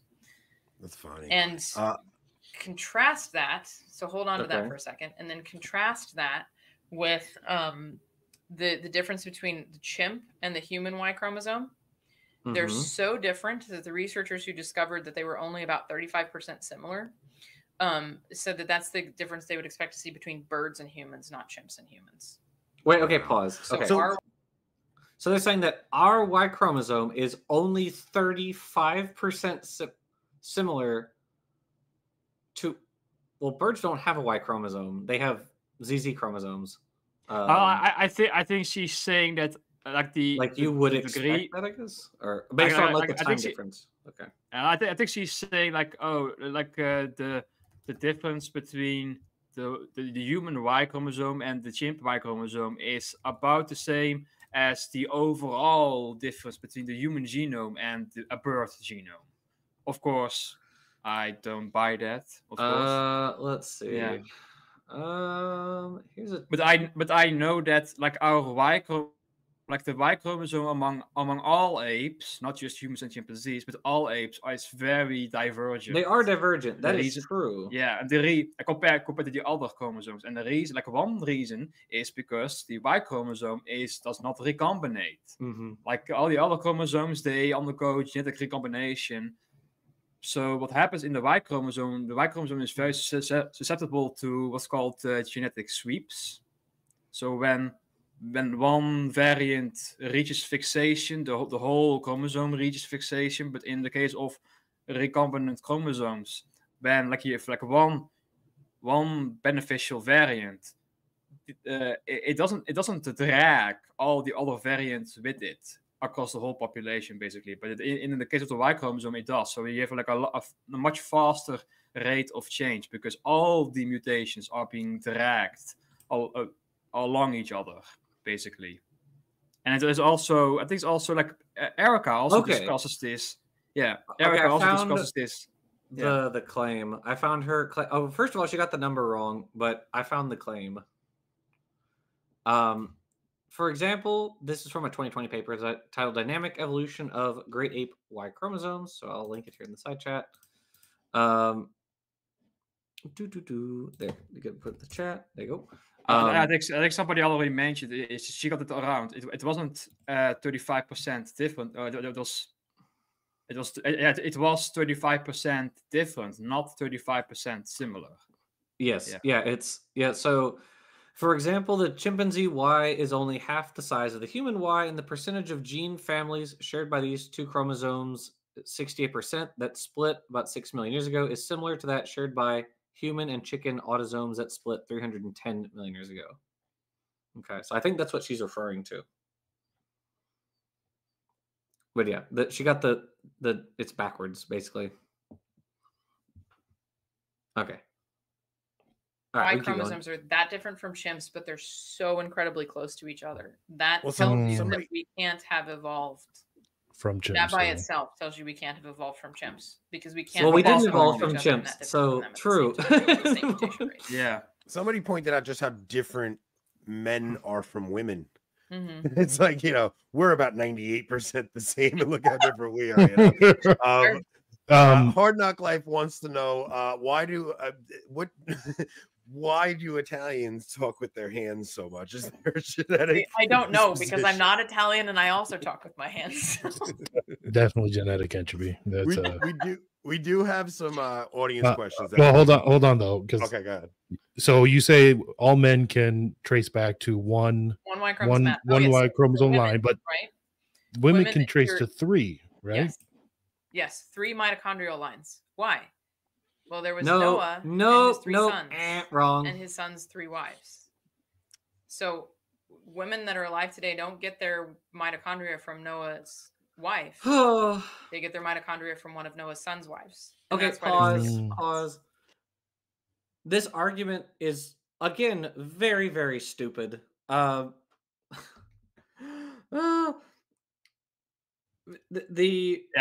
is the equivalent of saying that all men can trace their ancestry to 2 men because there were 2 sons of the Y chromosome Adam, for instance. Like, this argument doesn't make any sense.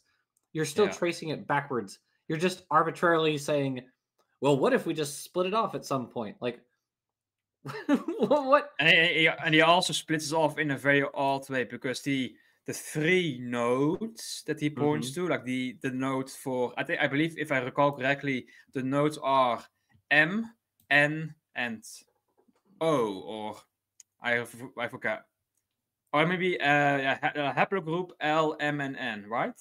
Those are the 3. Like I have to look it up again. So like there are 3. There are 3 nodes within this, within the haplogroup phylogeny, basically, for the mitochondrial DNA. And what is actually the case is one of them is the ancestor of the other 2. And it doesn't matter how you root the tree, no matter where you put the root of the phylogeny, you will always end up with having one of the nodes being the ancestor of the other 2. So basically, one of the wives was the grandmother of the other 2 of the wives, basically. Yeah.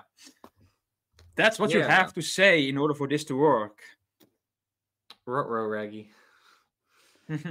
I wouldn't. It seems like the more we learn, the more the biblical narrative is confirmed, but they don't like to actually talk about these things.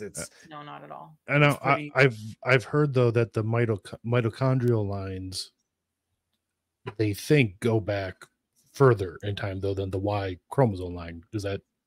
Am I right with that? So that is actually true. That depends on the mutation clocks, and the mutation rates in the mitochondria are going to be different than the mutation rates in the Y chromosome. So, and again, it's the whole: is the mutation rate now the same as it was then? Is it? But they come to within the same window of it, like in order, in the same order of magnitude. So even with the evolution, taking the evolutionists dating methods into account, so that doesn't really raise a lot of questions for me at all, just because some people date them within the same window, some people date them within slightly different windows, and of course, whenever you date anything in biology, you're going to get actually a range of dates. This is especially true with radiometric dating, but it's also true with molecular clocks. Oh no, you have error bars. Oh god, it's constant. So if you get a range of dates, then you're going to pick the date that actually fits the theory that you're operating with. So you don't want to pick the date that's going to be the same as the Y chromosome atom. You want to pick any date that's different, right? Because good point. Yeah. Just one more way that they can twist it around a little bit to not make it confirm the story we all know is true. Rob, you have a couple of the audience questions, right? Yeah. Let's see here. What do you think about the theory of evolution being aligned with Newtonian physics versus quantum physics? I'm not sure what they're pushing at there. I'm not sure. I'm not really sure either, and because I don't know anything about quantum physics, I don't feel qualified to answer that question.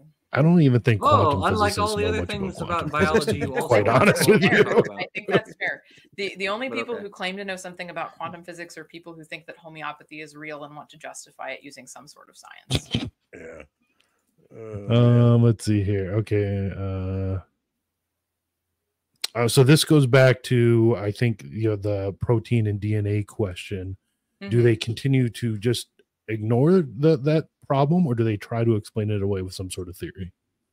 So the theory, if we're going back to like sort of the origins of molecular life, sorry, I'm shifting around here, but I'm starting to have some pain in my bad ankle. But the theory is that everything started with RNA, which even as a graduate student, I was like, well, that theory is baloney, because RNA is one of the most fragile molecules that is biologically important.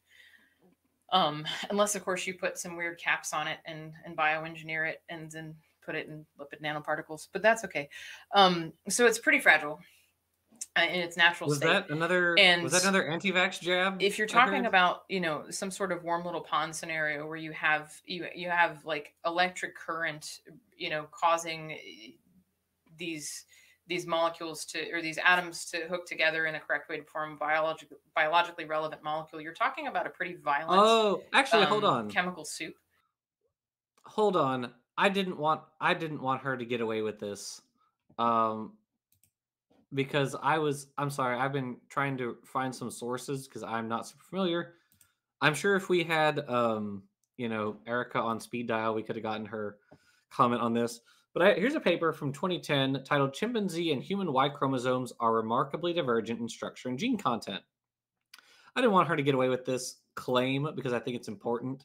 So her claim, remember, was that, and as we saw, there is, hold on, let me read that quote again. The chimpanzee Y is only half the size of the human Y chromosome, and the percentage of gene families shared by these two chromosomes, 68%, that split about 6 million years ago, is similar to that shared by human and chicken autosomes that split about 310 million years ago. Okay, so remember, her claim wasn't just that there is this loss of like gene families because of like genetic hitchhiking and things like that, and there's no recombination. She was claiming that there's only like 35% similarity between these, right? Yeah.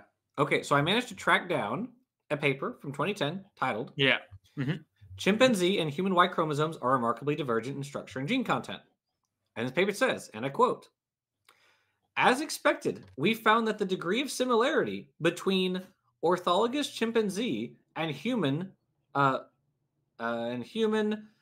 male-specific region of the Y chromosome sequences, which have 98.3% nucleotide identity, differs only modestly from that reported when comparing the rest of the chimpanzee and human genomes at 98.8%. So yeah, so the individual genes that are contained within that chromosome is still highly conserved. Yes, it's just the structure is very different. It's the structure of the gene, yeah, exactly. of the So chromosome. I did not want to leave that because I was like, I'm not sure if I buy this. And surely enough, yeah, it's still greater than 98% similarity for the genes that are conserved between human and chimp Y chromosomes, as expected, under common ancestry, not under the divine comedy that is young Earth creationism. So, Also, I think a Gothic Gibbon, like Erica on the channel Gothic Gibbon, also goes into this topic in much greater detail. And one thing you also need to bear in mind is that if you compare the Y chromosome of all apes, not just chimpanzees and humans, but also the other apes like gorillas and orangutans and even the gibbons, what you see is the Y chromosome of every single one of these are very divergent. Even more so, like the Y chromosome of especially the gibbons are much more different compared to chimpanzees, relative to how different we are from chimpanzees. So so if you allow for, let's say, if you allow for chimpanzees to have common ancestor with the orangutans, then the whole differences in the Y chromosome doesn't matter to you at all. Like they are still allowed to be related. Yep. Yeah. You're asking for consistency when there isn't any. It's just not a thing that they're capable of having. Yeah, my bad. I should know better. Yeah. And that's just not an area where RNA would survive. And the experiments that have been done supposedly demonstrating that you can get, a simple self-replicating RNA that will make copies of itself, and those copies will mutate, and then you have evolution of the RNA over time. Curiously enough, I'll start with precisely designed RNA by some researcher that has the ability, prepossesses the ability to self-replicate. It's they don't intelligent design if you do, intelligent design if you don't. Nitrogen and phosphorus, and say, okay, now we've gotten somehow to a self-replicating RNA. So even things that are supposed to demonstrate this could be tenable are not particularly tenable. And so they really don't have a way. They want the RNA world hypothesis to work, but there's so many reasons that it just doesn't. And there's a lot of evidence on all that chemical evolution stuff. There's a great book called Stairway to Life by Change Laura Tan and Rob Statler. And they go through 10 different steps that you would have to take to go from chemicals to biology, and show how every single one of them is untenable. Do you find yourself like screaming at your TV sometimes? You're telling me they evaluated every hypothetical pathway by which you can have like one chemical step? I don't believe you. I simply don't believe you. I'm sure what they probably did, being idiots like them, is they probably took like a paper, or even they probably didn't take any papers at all. They probably just said, I have a bunch of questions that I'm not going to answer. And then that was their book. I highly doubt that they went through a variety of like technical literature and sampled like every hypothetical pathway that could possibly be taken. And then they showed conclusively that every single hypothetical pathway is impossible. Like, I just don't believe you. I find that claim ridiculous. So, yeah.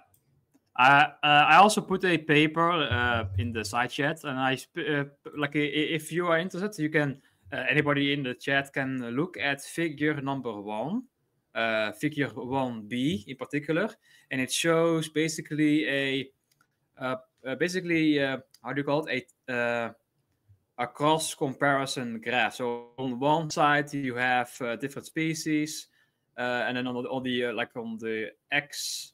Or basically on the left-hand side, you see bonobo, chimpanzee, human, gorilla listed. And on the bottom, you see the same species listed. So when you see the whole graph, you can see how do these different species compare to each other on the Y chromosome and the X chromosome.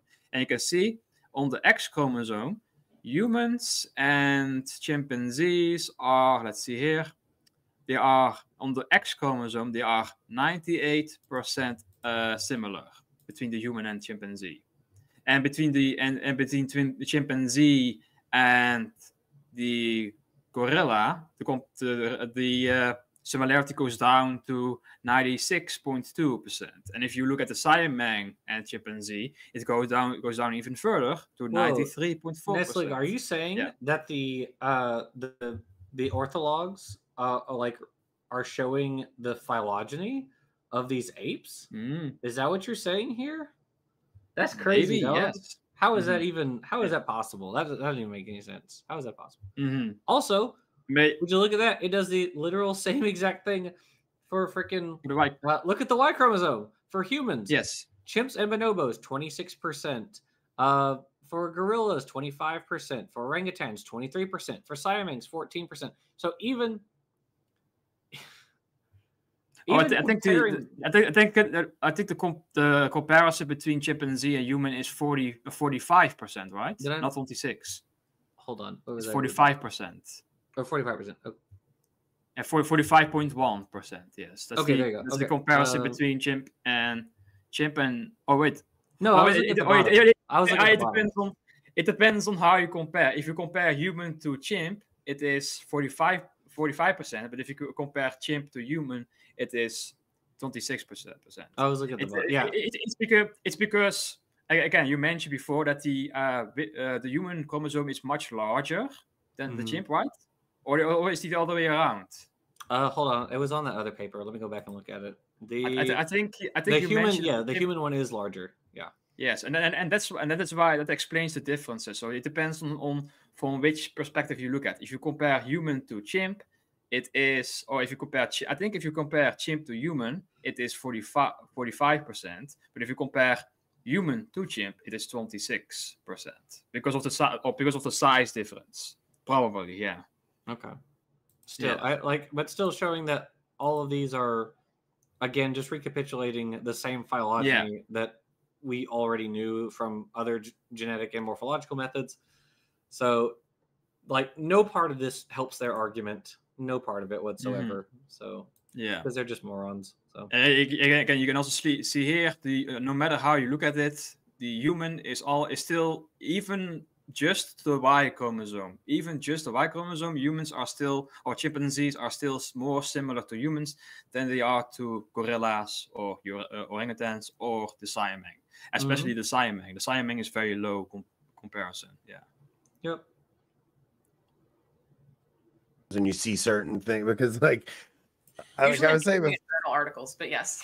there's just it's so frustrating to see how many lies are told. So I agree. You guys tell a lot so of this one lies. just came in. Why, if we can do the women through the mitochondrial line back to three separate lines, why can't we, if they all came from Eve originally, why can't we trace it back there? Because we're missing all of the data between Eve and Noah. Almost like there was a big flood or something. Yeah. So that doesn't make any sense at all. Noah, you Literally can't... not an argument or an explanation, but okay. That's not how it works. If Noah descended from Eve and his wife and the daughters of his the wives of his sons, then how are we missing the lineage? That's not even possible. Yeah. Also, you can do what is it called? That's like the Markovian, like, pairwise coalescent or whatever, where you can, like, figure out how large a population was based on how many times you have, like, coalescence, right? Coalescence. Yeah, based on, like, the coalescent models, you can figure out, like, how large a population was at a time in the past. Isn't it crazy how, like, those models literally never show that humans went through a population bottleneck of either 8 or 2 individuals? Isn't that crazy? It's so funny how that happens. I think it's called pairwise Markovian coalescent. Isn't that what it's called? Markovian coalescent. I think so. Yeah, pairwise sequentially Markovian coalescent. There you go. Yeah, so you can use, so, like, you can look at papers will look at like, they'll take a bunch of different genetic samples or genomic samples from a population, and then they can use that to figure out how large the population was in the past, which is really cool stuff. It's cool we can do that. It's also crazy how they never show that all life went through a population bottleneck like 4,000 years ago. It's wild, but whatever. You can't coalesce those 3 back into one because you just have 3 that are very different from each other and you don't have any connections in between them. 3 that presumably came from different mothers themselves. So, okay. Yeah. Okay. That one was easy. Ham might have been with Noah's wife, so we don't. You mean his mom? Yeah. That's actually the uncovered his father's nakedness. Some of the theories are that means. Yeah, I don't think that's. Some people don't think that, but yeah. Oh, okay. What? So this one is more just say? There might not be. I'm at a complete loss what he was talking about. Apparently they know what he was talking about. I also don't know. Yeah. I don't. Nestle, do you know what they were saying? Because I have no idea what they were saying. Also, can you repeat that? I missed that. It's okay. We don't. Well, we've only got like 5 minutes left anyway, so it's all right. Any science to this one at all, but what are your thoughts on the Nephilim? I don't have any thoughts on the Nephilim. Sorry. Darn. I do. I got a lot of thoughts on tried. Yeah, we can't interrupt this scientific stuff with stuff that we know never happened. right? Man, I was really hoping she would say that like the Smithsonian's run by Jews or something, and like that's why they hide the Nephilim bones. I was really hoping she would say something like that. Yeah. You know? Or maybe she met Nephilim free, and that's why she doesn't want to talk about it. She doesn't want to have an opinion on him. We just don't know. I try very hard to stay in my lane. In the native habitat, they like to eat paper. True. Some sort of public presentation, which this is obviously on the internet. So, you know, there's a lot of people that are going to see this, and I can't really comment on something that I actually, you know. You don't want to hurt the credibility you have. Yeah, yeah, that's why we. But I also don't want to mislead people. You know, like the credibility. Oh, she absolutely believes in the Nephilim. That's what she's saying. She doesn't. Hold on. She doesn't want to hurt the credibility that she has as an anti-vaxxer and science denier. Evolution denier, yeah. No, but she absolutely believes in Nephilim. That with that response, absolutely. Yeah. My personal private theories on some sort of esoteric thing that's like not really my field is not really something I want to talk about. Anthony, that's hilarious. Taking notes. No, I comment on every single thing, but I tell everyone I'm a high school dropout. Don't take anything I say seriously, you guys. Have no degrees. I'm just a dumb guy that says what's on his mind. Very true. Let's see. Are you familiar with Stephen Meyer's work about evolution and how the timelines don't work? I'm familiar with Stephen Meyer. I'm not familiar with the specific, the timeline not working, so I'm not sure what's being referenced there. Did you see his appearance on Joe Rogan? I mean, I guess he's just saying that, like, no, I don't watch Joe Rogan. Cambrian explosion was fast, therefore. I watched that episode specifically because he went on and he challenged. Like the whole purpose for him going on was to challenge evolution. Wow. There's a very interesting episode. He really. It's funny to watch the Joe Rogan show, especially a guy like Joe Rogan, because he's constantly talking about how people that have religion are just so biased towards what they want, and then when any of his ideas were challenged, you saw him get unnerved when Stephen Meyer started to challenge some of these things. Wait, pause for a minute. Actually, evolution. That's just a lie. I mean, we watched that stream, and every time Joe Rogan has, say what you want about him, but like he pretty much agrees with most things his guests say. Sometimes he'll argue with them about stuff, but by and large, whenever he brings a guest on, he just kind of nods along with whoever he has on. So if he has on Ben Shapiro, he's going to nod along with all the conservative talking points. And then if he has Bernie Sanders, he's going to nod along with all the Democrat talking points. Like he just kind of nods along with whoever he has across the table. So if he has on Graham Hancock, he's going to say, yeah. And then if he has on Flint Dibble, he's going to say, yeah. He did the same thing with Meyer. He was just kind of, every time Meyer said anything. Oh, it did push back a little on some things.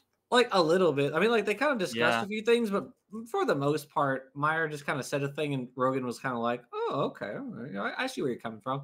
Like, one of the times I saw him push back was on like Candace Owens, like claiming that climate change wasn't real. Which good on Joe for doing that. Good on him.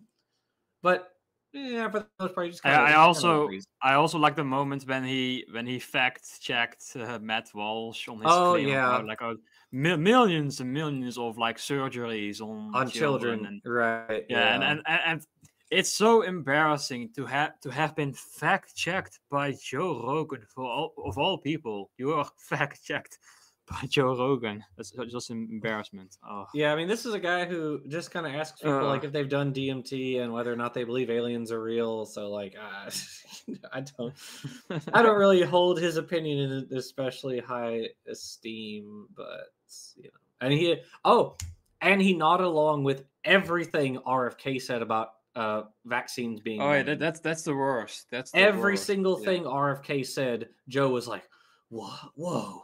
That's crazy. Whoa, like that. Yeah, that was awful. That was terrible. Well, anyway, we're at 9:00 now at my time. Not for the rest of you time traveling heathens. So, if we want to pull out of this screen, I would say that that's the end of Pamela Acker on this channel. I don't think I can take any more of her stupidity. So next time, about I we're gonna have different stupidity. Oh, sorry. Yeah. I apologize for not getting the like the one part that you asked me about. Like I was looking at something else, but you like when you paused for a moment, you asked me to. Oh, what do you think about this? Like I forgot about. Oh, I don't even remember what it was, but it doesn't matter. Everything she says everything she says is idiotic, anyways. So it doesn't matter. But yeah, so next time we're gonna start some new stupidity on this channel. We'll do something else. You know, because I genuinely I can't. It's not. Well, I mean, it's not new. It's not a new argument. It's old arguments, but like it's a new video that we're watching together. It's a new polished turd. Yeah, it is. Yeah, we can polished turd. Yeah, Jackson. If we give the hint that it was a video CD, not a DVD, a CD. That's. Yeah, so the next video is gonna be. It came from a CD from 2006. Mm-hmm. So, and if PZ Miles is still around, I would avoid the next one if I were you. Just an inside joke. It's gonna be an old friend of yours. We won't tell you which old friend, but it will be one of them. Yes. You know who's someone we haven't covered? I feel like we haven't covered Ray Comfort on anything in a while. Or like have we ever done like a Ray Comfort video? No. I don't think we have. No. I don't. Does he even like make videos anymore now? That yes. Oh yes. He does. Oh, he does. Okay. Yes. And so we might even get him to watch the video if we do a video, because he has responded to other people. So oh my God, Peter! I would shoot him an email. Is it possible, Peter? Is it possible for you to put up, on screen Ray Comfort's channel, his YouTube channel?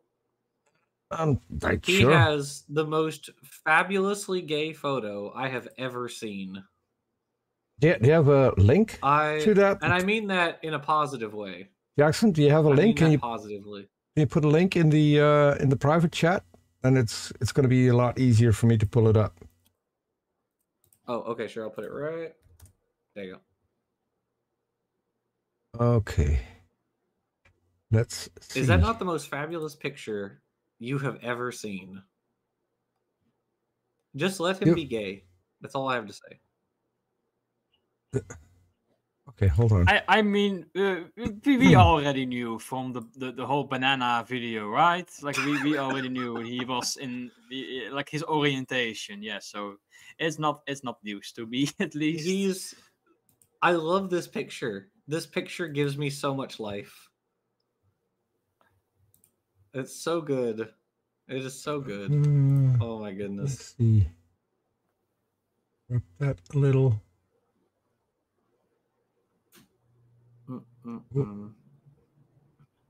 Okay. Look at that. Is that not the most fabulous picture you've ever seen? Oh my goodness. Oh my goodness! I couldn't at first I couldn't see it, but then I zoomed in. As a bisexual myself, that's gay. It's so that's indeed.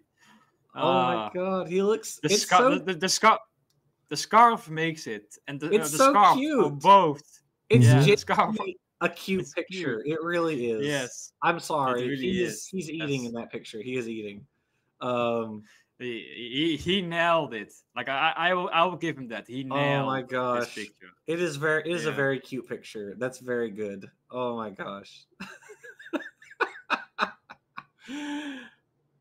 Oh, I love it. I love it. Okay, I'm sorry. All right. Anyways, okay. Let's see. So videos. I just wanted to show that picture. Yeah. So the last. Wanted to show that. The last videos from 3 days ago. So, well, we'll see if there's anything worth watching. We'll see if there's anything worth watching. So. God rejects human sacrifice. Wait. I feel like he didn't, though. I feel like that's kind of his whole thing. Can someone retell the Jesus story to me? Because Right. Pretty sure that was the whole thing. All right. Anyway. Okay. Thank you for pulling that up, Peter. I really appreciate that. It's so good. Anytime. Thank you, everybody, for watching. I appreciate all you guys for being here. And thank you, Peter, and thank you, Nestle, both of you, for being here. And next week, we will start with a new video. So I'm sure you're all going to wait with bated breath for that one. So yes. Thank you, everybody. I got a new nickname for Ray Comfort. Okay. Ray Sunshine Comfort. Ray Sunshine. All right. Well, we will see all of you guys next time. So thank you, everybody, for watching. Bye, everyone.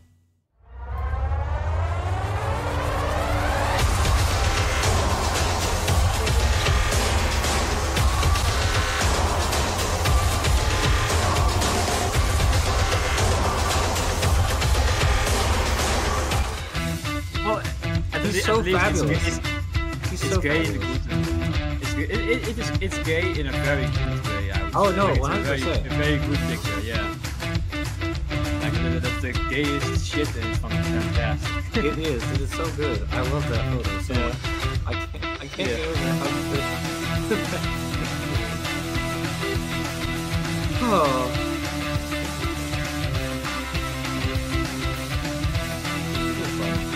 I'm glad that we're done with Pamela after this.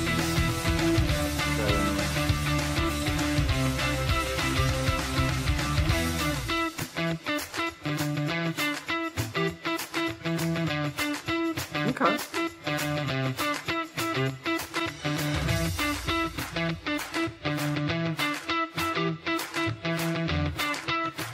Saw somewhere spinning in the live chat. The gayest thing since gay came out of Gay Town.